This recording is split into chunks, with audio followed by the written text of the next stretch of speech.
નમસ્કાર મિત્રો, YouTube channel Nikesh Patel એજ્યુકેશનમાં સ્વાગત છે। જો મિત્રો તમે ચેનલ પર નવા હો તો ચેનલને સબસ્ક્રાઈબ કરો અને બેલ આઇકન પર ક્લિક કરો, જેથી નવા આવનાર વિડીયોની માહિતી તમને મળતી રહે।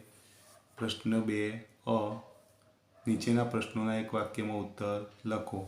10 પ્રશ્નો પૂછાશે અને 10 ગુણના હશે। પ્રકરણ 6 પહેલો પ્રશ્ન, પાઇનનું વૃક્ષ સામાન્ય રીતે કયા પ્રદેશમાં જોવા મળે છે? જવાબ છે પાઇનનું વૃક્ષ પર્વતીય વિસ્તારમાં જોવા મળે છે।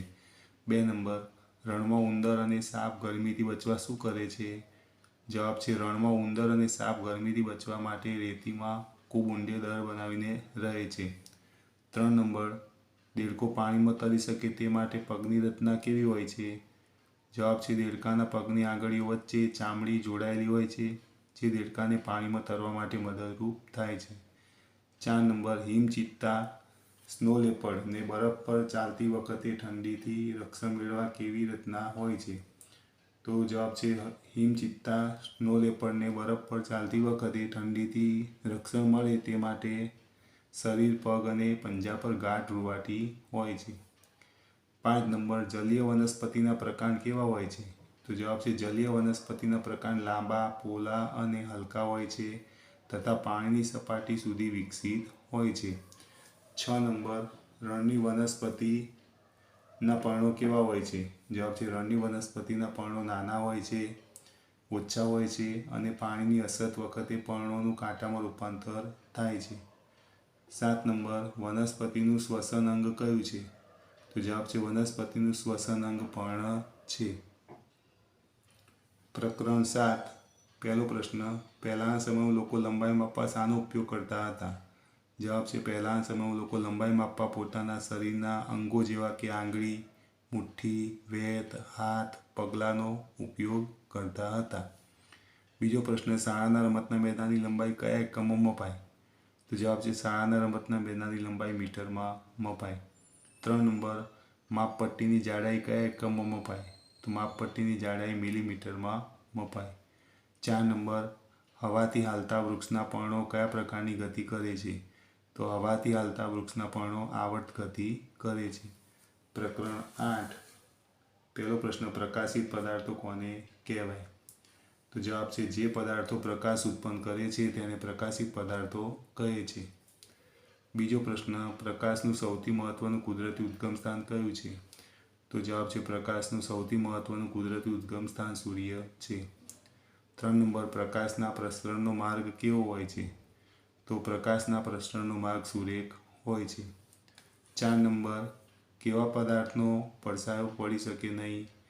તો જવાબ આવશે પારદર્શક પદાર્થનો પડછાયો પડી શકે નહીં। 5 નંબર, વસ્તુ ક્યારે દેખાય છે? તો વસ્તુ પર પડતો પ્રકાશ પરાવર્તન પામી આપણી આંખમાં દાખલ થાય તો તે વસ્તુ આપણને દેખાય। 6 નંબર, પ્રકાશ ક્યારે અવરોધાય છે? તો જવાબ આવશે પ્રકાશના માર્ગમાં કોઈ અપારદર્શક વસ્તુ આવે ત્યારે પ્રકાશ ત્યાંથી આગળ જતો અવરોધાય છે। 7 નંબર, પડછાયાના કારણે બનતી મહત્વની ખગોળીય ઘટનાઓ જણાવો। તો જવાબ છે સૂર્યગ્રહણ અને ચંદ્રગ્રહણ પડછાયાના કારણે બનતી મહત્વની ખગોળીય ઘટનાઓ છે। પ્રકરણ 9 પહેલો પ્રશ્ન, વિદ્યુત કોષનો ધાતુનો ટોપી જેવો ભાગ કયો ટર્મિનલ છે? તો જવાબ છે વિદ્યુત કોષના ધાતુનો ટોપી જેવો ભાગ ઋણ ટર્મિનલ છે। 2 નંબર, વિદ્યુત કોષ ક્યારે વીજળી આપતો બંધ થઈ જાય છે? તો વિદ્યુત કોષમાં રહેલા રસાયણો વપરાઈ જાય ત્યારે વિદ્યુત કોષ વીજળી આપતો બંધ થઈ જાય છે। 3 નંબર, ટોર્ચના બલ્બને શામાંથી વીજળી મળે છે? તો ટોર્ચના બલ્બને વિદ્યુત કોષમાંથી વીજળી મળે છે। 4 નંબર, ટોર્ચ ચાલુ કરતાં તેના બલ્બનો કયો ભાગ પ્રકાશિત થાય છે? તો ટોર્ચ ચાલુ કરતાં તેના બલ્બનો ફિલામેન્ટ પ્રકાશિત થાય છે। 5 નંબર, બલ્બ ફ્યુઝ થયો એટલે કે ઉડી ગયો એમ શા પરથી કહી શકાય? તો બલ્બના અંદરના ભાગમાં જોતા ફિલામેન્ટ તૂટેલો માલુમ પડે તો બલ્બ ફ્યુઝ થયો છે એમ કહેવાય। 6 નંબર, કઈ બે ધાતુ વિદ્યુતની શ્રેષ્ઠ સુવાહક છે? તો ચાંદી અને તાંબુ ધાતુ વિદ્યુતની શ્રેષ્ઠ સુવાહક છે। 7 નંબર, વિદ્યુત પરિપથમાં વિદ્યુત પ્રવાહની દિશા કઈ તરફ હોય છે? તો વિદ્યુત પરિપથમાં વિદ્યુત પ્રવાહની દિશા ધન ટર્મિનલથી ઋણ ટર્મિનલ તરફ હોય છે। પ્રકરણ 10 1 નંબર કયા પ્રદેશમાંથી મેગ્નેટ સૌપ્રથમ વખત મળી આવ્યો હતો? તો જવાબ આવશે ગ્રીસ દેશના મેગ્નેશિયા પ્રદેશમાંથી મેગ્નેટ સૌપ્રથમ વખત મળી આવ્યો હતો. બીજો પ્રશ્ન, ચુંબક વડે કઈ કઈ ધાતુઓ આકર્ષાય છે?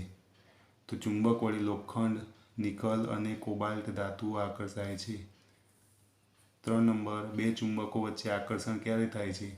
તો બે ચુંબકના અસમાન ધ્રુવો એકબીજાની નજીક લાવતા આકર્ષણ થાય છે. 4 નંબર, અજાણ્યા સ્થળે દિશા જાણવા કયું સાધન વપરાય છે? તો અજાણ્યા સ્થળે દિશા જાણવા હોકાયંત્ર વપરાય છે. 5 નંબર, ચુંબકના સમાન ધ્રુવો કોને કહેવાય? તો જવાબ છે બે ચુંબકના એક જ પ્રકારના N અને N તથા S અને S બે ધ્રુવોને સમાન ધ્રુવો કહેવાય. 6 નંબર, સમક્ષિતિજ સમતલમાં છૂટી ફરી શકે તેમ લટકાવેલો ગજિયો ચુંબક કઈ દિશામાં સ્થિર થાય છે? તો સમક્ષિતિજ સમતલમાં છૂટી ફરી શકે તેમ લટકાવેલો ગજિયો ચુંબક ઉત્તર દક્ષિણ દિશામાં સ્થિર થાય છે. 7 નંબર, દરેક ચુંબકને કેટલા ચુંબકીય ધ્રુવો હોય છે? દરેક ચુંબકને બે ચુંબકીય ધ્રુવો હોય છે. પ્રકરણ 11, 1 નંબર, હવાના મુખ્ય બે ઘટકો જણાવો. તો હવાના મુખ્ય બે ઘટકો ઓક્સિજન અને નાઇટ્રોજન છે. 2 નંબર, વાતાવરણમાં રહેલો ભેજ કયા કયા સ્વરૂપે જોવા મળે છે? તો વાતાવરણમાં રહેલો ભેજ ધુમ્મસ, ઝાકળ કે હિમ સ્વરૂપે હોય છે. 3 નંબર, સળગતી મીણબત્તી પર કાચનો પ્યાલો ઊંધો કરી ઢાંકી દેવાથી શું થાય છે? તો સળગતી મીણબત્તી પર કાચનો પ્યાલો ઊંધો કરી ઢાંકી દેવાથી થોડી વારમાં મીણબત્તી બુઝાઈ જાય છે. 4 નંબર, પર્વતારોહકો ઊંચા પર્વત પર ચડતી વખતે કયા વાયુના સિલિન્ડર સાથે લઈ જાય છે? તો જવાબ છે પર્વતારોહકો ઊંચા પર્વત પર ચડતી વખતે ઓક્સિજન વાયુના સિલિન્ડર સાથે લઈ જાય છે. જો મિત્રો તમને આ વિડીયો ગમ્યો હોય તો વિડીયોને લાઇક કરો, કમેન્ટ કરો, શેર કરો અને ચેનલને સબસ્ક્રાઈબ કરો.